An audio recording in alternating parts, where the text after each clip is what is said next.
आज की वीडियो में हम लोग पढ़ने वाले हैं अबाउट मैप्स यानी कि गूगल मैप्स नहीं, लेकिन something related to value storing.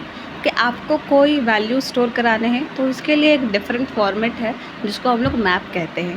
अब आप सोचेंगे ये कैसा, तो यहाँ पर आप दो वैल्यू स्टोर करा सकते हैं एक साथ एक पॉइंट ऑफ टाइम पर एक मैप में। वो कैसे कि मान लीजिए आपने टीवी परचेज़ किया शॉप से और आपको टीवी का प्राइस स्टोर करना है, तो टीवी होगा एक तरफ लेफ़्ट साइड में और राइट साइड में उसका प्राइस होगा। तो सेम तरीके से मैप में भी वैल्यू स्टोर करते हैं हम लोग कि पहले मैप लिखते हैं, फिर उसके बाद हम लोग सिंबल देते हैं स्मॉलर दैन का, फिर उसके बाद पहला आपका क्या है, इंग्लिश का वर्ड है। तो इंग्लिश का वर्ड लिखने के लिए C++ में हम लोग क्या करते हैं, कैर यूज़ करते हैं, कैर डेटा टाइप। उसके बाद नेक्स्ट वैल्यू क्या होती है, हमेशा इंट। तो आपको ये बात याद रखनी होगी कि मैप्स में पहली वैल्यू कोई इंग्लिश का वर्ड होता है और दूसरी वैल्यू होती है हमारी कोई इंटीजर वैल्यू। और जो पहला वर्ड हम लोग लिखते हैं जो कि जिसका डेटा टाइप आपका स्ट्रिंग होता है, जिसको C++ में कैर कहते हैं, उसको हम लोग मैप की लैंग्वेज में कहते हैं की। और जो न्यूमेरिक फॉर्म में वैल्यू होता है उसको सिंपल की वैल्यू कहते हैं। तो ये इतना टेक्निकल टर्म्स बहुत सिंपल है और आपको ये समझ में आ गया होगा अब तक। तो सिंपली दो डेटा टाइप लिखेंगे वहाँ पर कॉमा देकर, फिर उसके बाद स्मॉलर दैन का सिंबल देकर मैप का नाम लिखेंगे, जो भी आप नाम देना चाहते हैं। यहाँ पर स्मॉलर दैन नहीं, स्मॉलर दैन तो आपका शुरुआत में होगा, लास्ट में ग्रेटर दैन का सिंबल होगा। एक होता है ना वो सिंबल, आप याद कीजिए, जिसको मैथ्स में हम लोग डिनोट करते हैं कि एक दो नंबर के बीच में कंपैरिजन करके कौन बड़ा है कौन छोटा है, तो छोटा वाला जो सिंबल होता है वो आगे, बाकी जो एक जो चिड़िया की चोंच बंद होने का या ऐसे टिल्टेड फॉर्म में है कि अगर आप उसको इन डेटा टाइप के बाद लिखें तो उसका जो चोंच होता है ना, आप उसको सिंबल को चोंच की तरह समझ सकते हो, वो चोंच बाहर की तरफ है वैसा, ठीक है। उसके बाद हमने मैप का नाम लिखा, जो भी आप देना चाहते हैं, चाहे कोई एक वर्ड भी लिखना चाहते हैं आप लिख सकते हैं, कोई दिक्कत की बात नहीं है। फिर सेमीकोलन एंड देन अब हमने मैप तो क्रिएट कर दिया। ये सिंटेक्स, टिपिकल सिंटेक्स तो समझ में आ गया कि अगर कोड के अंदर मैप क्रिएट करना है तो कैसे करें। आपको सिंपली ये सबसे पहला स्टेटमेंट यही लिखना होगा और सबसे ऊपर कोड में वो भी लिखना होगा आपको, using STL libraries including map. आपको ये भी मेंशन करना होगा, क्यों, क्योंकि STL लाइब्रेरी ही तो हमें इतना फंक्शन देती है कि एक साथ हम बहुत सारे चीज़ों को एक्सेस कर सके। तो वो आपको मेंशन करके बताना होगा अपने कोड को, तभी वो ये चीज़ें एक साथ एग्जीक्यूट कर पाएगा। तो इतना हमने लिख दिया।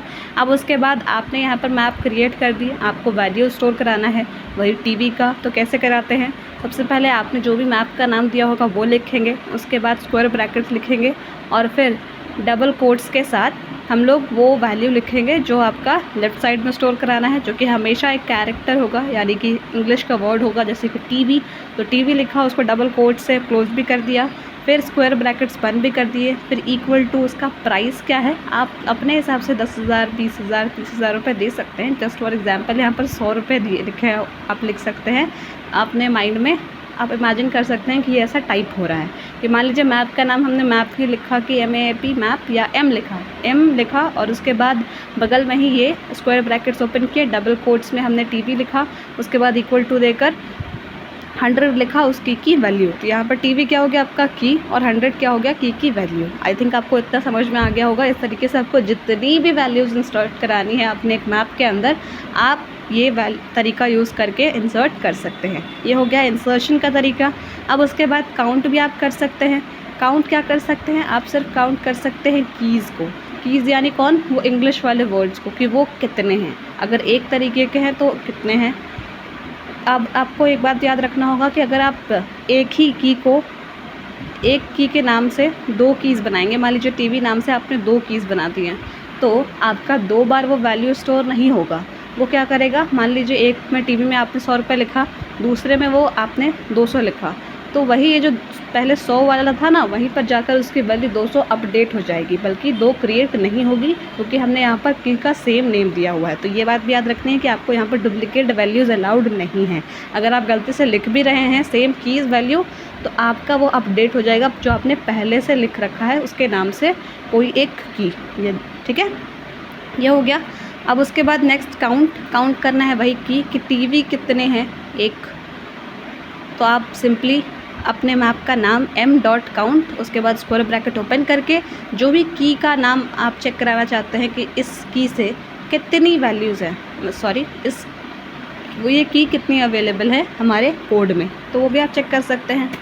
उसके बाद इरेज यानी कि जो भी वैल्यूज़ हमने की के अंदर स्टोर कराई थी, की वैल्यू जो कि इंटीजर फॉर्म में थी, उसको हटा दें, डिलीट कर दें। ओके, उसके बाद फाइंड, आपको फाइंड आउट करना है कि एक पर्टिकुलर की क्या वैल्यू है। मान लीजिए टीवी, वही हम एग्जांपल लेते हैं, तो आप सिंपली मैप का नाम लिखेंगे डॉट फाइंड, फिर स्क्वायर ब्रैकेट के अंदर की का नाम क्या है, टीवी। तो आप ये इतना स्टेटमेंट लिखेंगे फाइंड के अंदर, तो आपको क्या मिल जाएगा आउटपुट के फॉर्म में 100। तो इतना आई थिंक क्लियर हो गया होगा। अब मैप्स के भी कुछ टाइप होते हैं, तो उसको भी थोड़ा सा डिस्कस कर लेते हैं। एक होता है आपका मल्टी मैप और दूसरा होता है आपका अनऑर्डर्ड मैप। इतना क्लियर है? तो उस फॉर्मूला या फॉर्मेट तो वही होगा कि आप यहाँ पर एक स्ट्रिंग टाइप की वैल्यू, स्ट्रिंग यानी कि कोई इंग्लिश का वर्ड, और दूसरा इंट, ऐसे ही टिपिकल फॉर्म में आप वैल्यू स्टोर करा सकते हैं। लेकिन जो आपका मल्टी मैप है वो एक फैसिलिटी प्रोवाइड करता है कि यहाँ पर आप डुप्लिकेट वैल्यू स्टोर करा सकते हैं, डुप्लिकेट कीज़। कि आपने टीवी नाम से एक की बनाया, उसका 100 दिया, फिर दूसरा भी टीवी नाम से एक की बनाया, उसका 200 दिया, तो मैप में क्या होता था सिर्फ कि वो आपका अपडेट कर देता था कि 100 को 200 कर देगा। लेकिन यहाँ पर आपका वो दोनों अवेलेबल रखेगा कि एक 100 वाला भी और एक 200 वाला भी डेटा। और अगर यही अनऑर्डर्ड से इसका कंपैरिजन करें तो अनऑर्डर्ड में भी आपका डुप्लिकेट वैल्यूज़ अलाउड नहीं होता है। तो यहाँ पर यूनिक में क्या आ गया आपका मल्टी मैप, कि मल्टी मैप आपका डुप्लिकेट वैल्यूज़ अलाउ करता है, बाकी नहीं करते हैं। और फॉर्मेट वही है मल्टी मैप। आप यहाँ पर मल्टी मैप का टाइप है तो मल्टी मैप पहले लिखेंगे, उसके बाद दोनों डेटा टाइप आपका कैरेक्टर और इंट, फिर वो आपका सिंबल्स क्लोज करेंगे एंड देन जो भी आप नाम देना चाहते हैं मल्टी मैप को वो नाम देंगे, सेमीकोलन, सिंपल। इतना हो गया। और यहाँ पर आपका मल्टी मैप में एक छोटा सा डिफरेंस ये भी है कि हमने मैप जब यूज़ किया था तो कैसे क्रिएट किया था, इंसर्ट कैसे किया था एलिमेंट्स को, सिंपली अपना मैप का नाम लिखा था, फिर स्क्वायर ब्रैकेट्स यूज़ किए थे और इंग्लिश का कोई एक वर्ड लिखा था टीवी, और उसके बाद उसको डबल कोट्स पे क्लोज करके स्क्वायर ब्रैकेट क्लोज करके इक्वल टू देके उसकी वैल्यू लिख दी थी, की वैल्यू इंटीजर डेटा फॉर्म में। लेकिन यहाँ पर वैसा नहीं है, यहाँ पर आप स्क्वायर ब्रैकेट्स यूज़ नहीं कर सकते हैं अपनी वैल्यूज़ को इंसर्ट करने के लिए। यहाँ पर आपको यूज़ करना होगा एक अलग फंक्शन, जो कि है कि आपने अभी मल्टी मैप का जो भी नाम दिया, मान लीजिए मल्टी मैप का MAP ऐसा नाम दिया था कुछ, अगर आपने दिया हो तो, या जो भी कोई भी नाम दिया हो, वो डॉट इम्प्लेस, इम्प्लेस का स्पेलिंग क्या होगा, EMPLACE, वो लिखेंगे। उसके बाद आप राउंड ब्रैकेट्स या जिसको हम लोग पैरेंथेसिस भी कहते हैं वो स्टार्ट करेंगे, और उसके बाद आप क्या लिखेंगे, जो भी आपका इंग्लिश का वर्ड है डबल कोट्स में उसको लिखेंगे कॉमा देकर, जो की वैल्यू है इंटीजर फॉर्म में वो लिख देंगे कि TV, 100। ओके, और फिर ब्रैकेट बंद यानी कि पैरेंथेसिस क्लोज और सेमीकोलन। तो इस तरीके से हम लोग इसमें वैल्यूज़ इंसर्ट करेंगे। और यहाँ पर आप इरेज भी यूज़ कर सकते हैं कि सिंपली मैप का नाम दिया डॉट इरेज और की वैल्यू दे दी पैरेंथेसिस के अंदर। और आपका सिमिलरली अनऑर्डर्ड मैप भी काम करता है।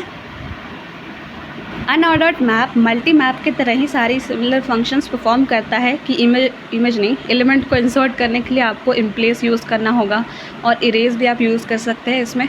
बट इन दोनों के बीच का एक बेसिक सा डिफरेंस होता है, जो कि हमने कुछ देर पहले भी डिस्कस किया था, उसको एक बार और लास्ट में डिस्कस कर लेते हैं कि मल्टी मैप और अनऑर्डर्ड मैप में मल्टी मैप आपका डुप्लीकेट कीज़ इंसर्ट करने के लिए अलाउ करता है, लेकिन आप अनऑर्डर्ड मैप में डुप्लीकेट कीज़ इंसर्ट नहीं कर सकते।